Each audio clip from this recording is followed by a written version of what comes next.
Netanyahu tells Emmanuel Macron, Paris is the capital of France, Jerusalem is the capital of Israel.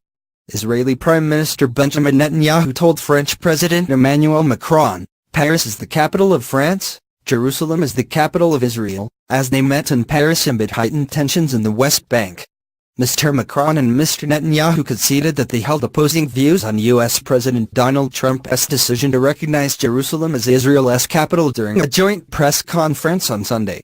The French president reaffirmed his disapproval of Mr Trump's controversial move, saying the U.S. had unilaterally recognized something that is not complying with the international law.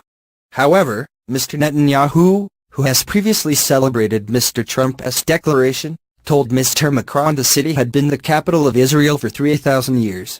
Mr Macron appealed for calm in the Middle East and asked the Israeli premier to give peace a chance by offering a gesture to Palestinians, such as a settlement freeze on the West Bank. Mr Netanyahu said, Paris is the capital of France, Jerusalem is the capital of Israel. It has been the capital of Israel for 3,000 years and the capital of the Jewish state for 70 years. We respect your history and choices, and we know that France will respect ours. I think this is essential for peace. What peace requires is to be built on a foundation of truth, on the facts of the past and the present. This is the only way you can be realistic and build a successful future.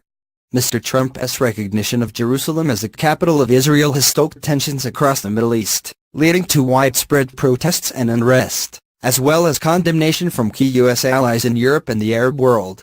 Lebanese security forces fired tear gas at demonstrators outside the U.S. Embassy in Beirut on Sunday, while the Arab League has called on Mr. Trump to reverse his decision.